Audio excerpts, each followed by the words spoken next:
रहनुर काजी YouTube channel में आपका एक बार फिर स्वागत है। अब हम आपको इस चैनल के माध्यम से अलाउद्दीन खिलजी के इतिहास के बारे में बता रहे हैं। ऐसा इतिहास जिसके बारे में अभी तक आपने बहुत कम सुना होगा। अलाउद्दीन खिलजी 1296 से लेकर 1316 तक दिल्ली की गद्दी पर बैठे और यह खिलजी वंश के दूसरे शासक थे। 1296 में कुतुबुद्दीन ऐबक की मृत्यु के बाद सत्ता संभाली थी। अलाउद्दीन खिलजी का शासनकाल मुख्य रूप से उसके सैन्य सुधार और आर्थिक सुधारों के लिए जाना जाता है। दिल्ली सल्तनत के एक बहुत ही ताकतवर शासक थे। उनके शासन की कुछ खास बातें इस प्रकार थी, जैसे उन्होंने सैन्य विस्तार किया, आर्थिक और प्रशासनिक सुधार किए, बाजारों में मूल्य नियंत्रण लागू किया, अनाज, कपड़े, दालें और घोड़ों की कीमतें निर्धारित कर दी, किसानों से सीधा लगान वसूला और बिचौलियों की ताकत कम कर दी। बाजार नियंत्रण के लिए सबसे पहले और प्रभावी कदम उठाने वाले अलाउद्दीन खिलजी ही थे। सैन्य विस्तार के रूप में उनकी सेवाओं को इस प्रकार याद किया जाता है कि उन्होंने दक्षिण भारत तक अपने सैन्य अभियानों को फैलाया। मलिक काफूर के नेतृत्व में उन्होंने देवगिरी यादवों का राज्य, वारंगल काकतीयों का राज्य और मदुरै पांडे राजवंश पर सफलतापूर्वक आक्रमण किए। मलिक काफूर दिल्ली से अपने कूच के दौरान जब दक्षिण भारत की तरफ गए तो वे ग्वालियर और दतिया, भांडेर और एरच में रुके। यह ऐतिहासिक साक्ष्य हैं। इसके अलावा मलिक काफूर का प्रभाव अलाउद्दीन खिलजी की मृत्यु के बाद बहुत अधिक बढ़ गया, लेकिन यह ज्यादा दिन तक न टिक सका। अलाउद्दीन खिलजी ने अपने काल में बहुत ही उम्दा सिक्के चलवाए, जो बाजार नियंत्रण के लिए बहुत ही लाभकारी सिद्ध हुए, क्योंकि उनके सिक्कों में अनेक प्रकार के सिक्के थे, जैसे टका और जीतल। टका, जिनको यह टका कहा जाता था, यह एक प्रकार का चांदी का सिक्का था और सबसे प्रमुख मुद्रा के रूप में प्रयोग होता था। दूसरा सिक्का जीतल था, यह तांबे का सिक्का था। तांबे के सिक्के को जीतल कहा जाता था और यह छोटे लेन देन में प्रयोग होता था। सिक्कों पर लिखा क्या होता था, सबसे रोचक तथ्य यह है। तो अब हम बताते हैं कि सिक्कों पर अलाउद्दीन का नाम सिकंदर सानी लिखा रहता था और कभी कभी शाह आजम जैसी उपाधियां भी उस पर अंकित रहती थी। कुछ सिक्कों पर इस्लामी कलमा भी लिखा होता था, जो उसकी धार्मिक निष्ठा को दर्शाता था। अलाउद्दीन खिलजी के सिक्कों पर इस्लामी कलमा बहुत ही रेयर सिक्कों पर देखने को मिलता है। सिक्कों की धातु की शुद्धता और वजन का विशेष ध्यान रखा जाता था। उसके द्वारा बनाए गए बाजार नियंत्रण प्रणाली, प्राइस कंट्रोल सिस्टम को सफल बनाने में सिक्कों की अहम भूमिका थी। अलाउद्दीन खिलजी का शासनकाल वास्तुकला की दृष्टि से भी काफी महत्वपूर्ण रहा। उसने कई भव्य इमारतें, किले और मस्जिदें बनवाई, जो आज भी ऐतिहासिक धरोहर के रूप में मौजूद हैं। अलाउद्दीन खिलजी की प्रमुख इमारतों के रूप में जो विख्यात हैं, उनमें एक है सीरी किला, सीरी फोर्ट के नाम से जिसे हम जानते हैं। अलाउद्दीन ने मंगोलों की सुरक्षा के लिए सीरी नामक एक नया किला और नगर बनवाया। यह दिल्ली का दूसरा नगर माना जाता है। पहला था मेहरौली, जो दिल्ली में स्थित है। आज भी इसके कुछ अवशेष दिल्ली में मौजूद हैं। दूसरा है अलाई दरवाजा, जो कुतुब मीनार के बगल में एक बहुत ही सुंदर और भव्य द्वार है, जो कुतुब मीनार परिसर में स्थित है। इसे 1311 में अलाउद्दीन खिलजी ने बनवाया था। यह इमारत इस्लामी वास्तुकला और हिंदुस्तानी शैली का सुंदर मिश्रण है। इसमें लाल पत्थर और सफेद संगमरमर का बेहतरीन इस्तेमाल हुआ है।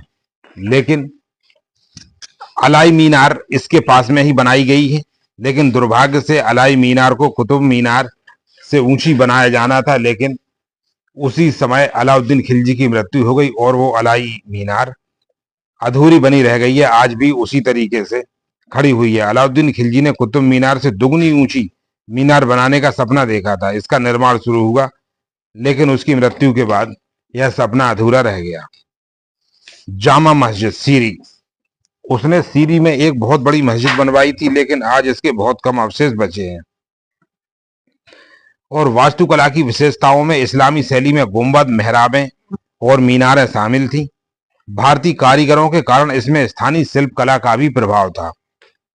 इस प्रकार अलाई मीनार के अवशेष, कुतुब मीनार परिसर में अलाई मीनार का नजदीकी दृश्य, अलाई मीनार का एक और दृश्य, हम आपको फोटो के माध्यम से इसी वीडियो में दिखा रहे हैं। अलाई मीनार को अलाउद्दीन खिलजी ने बनवाना शुरू किया था, लेकिन उनकी मृत्यु के कारण यह मीनार अधूरी रह गई है।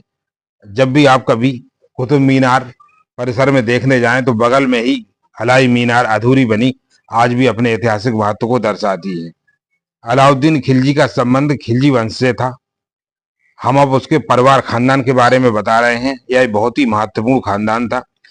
यह अफगान मूल का वंश था जो तुर्कों की तरह भारत आया था। जिस प्रकार पहले तुर्क भारत आए थे, उसी प्रकार खिलजी वंश भी भारत आया था। और अलाउद्दीन खिलजी के चाचा जो जलालुद्दीन खिलजी थे, उन्होंने इस खिलजी वंश की स्थापना की थी और उन्होंने अलाउद्दीन को अपना दामाद बनाया था। जलालुद्दीन फिरोज ने अपनी पुत्री मलका जहां, जो बाद में उसका नाम दिया गया, शादी के बाद अलाउद्दीन से शादी कर दी थी। लेकिन अलाउद्दीन खिलजी में इलाहाबाद के निकट कड़ा में 1296 में धोखे से जलालुद्दीन की हत्या कर दी और भारत का सुल्तान बन गया। इस प्रकार अलाउद्दीन खिलजी ने अपने साम्राज्य का विस्तार किया और उसके बाद में अलाउद्दीन खिलजी की मृत्यु के बाद में उसका बेटा खिज्र खां इस गद्दी पर बैठा और उसने उत्तराधिकारी बनाने की योजना बनाई। लेकिन खिज्र खां अधिक दिन तक न टिक सका, क्योंकि उस समय शासन का वास्तविक नियंत्रण मलिक काफूर के हाथों में था।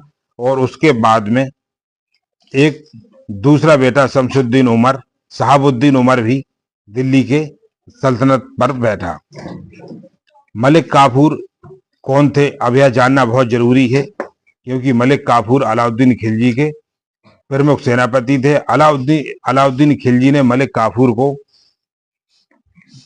प्रमुख सेनापति बनाया था।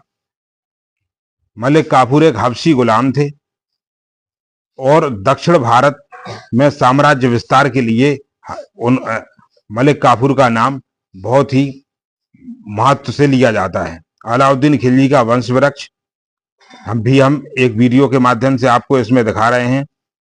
अलाउद्दीन खिलजी ने अपने शासन में बहुत ही विस्तार किया, मंगोलों के आक्रमण से भारत को सुरक्षा दिलाई। उसने सीमाओं पर मजबूत किले बनाए और सेना को संगठित किया। बाजारों पर नियंत्रण लगाना, अनाज, घोड़े, दाल और कपड़े जैसी चीजों के दाम तय करना। अफसरों को नकद वेतन मिलता था। इससे पहले अफसरों को जागीरें दी जाती थी, लेकिन अलाउद्दीन खिलजी ने बाजार पर नियंत्रण रखने के लिए अफसरों को वेतन देना शुरू किया और किसानों से सीधा कर वसूलने की प्रथा बनाई। धार्मिक नीति के बारे में भी अब वर्णन करना जरूरी है, इसलिए हम बताते हैं कि वह कट्टर मुसलमान नहीं था, लेकिन हिंदू मंदिरों पर कर लगाया था। उसने कई धार्मिक विद्वानों और सूफी संतों को संरक्षण भी दिया था, जिनके मजारात दिल्ली के इलाके में और भारत के विभिन्न इलाकों में देखने को मिलते हैं। कला और संस्कृति के क्षेत्र में भी अलाउद्दीन खिलजी का महत्वपूर्ण योगदान रहा है। उसने अपने दौर में कई इमारतें, किले और मस्जिदें बनवाई। उसने दिल्ली को एक सांस्कृतिक और राजनीतिक केंद्र बनाया। बस इन्हीं शब्दों के साथ हम वीडियो को यहीं समाप्त करते हैं। आगे की वीडियो को देखने के लिए आप इस चैनल को सब्सक्राइब करें।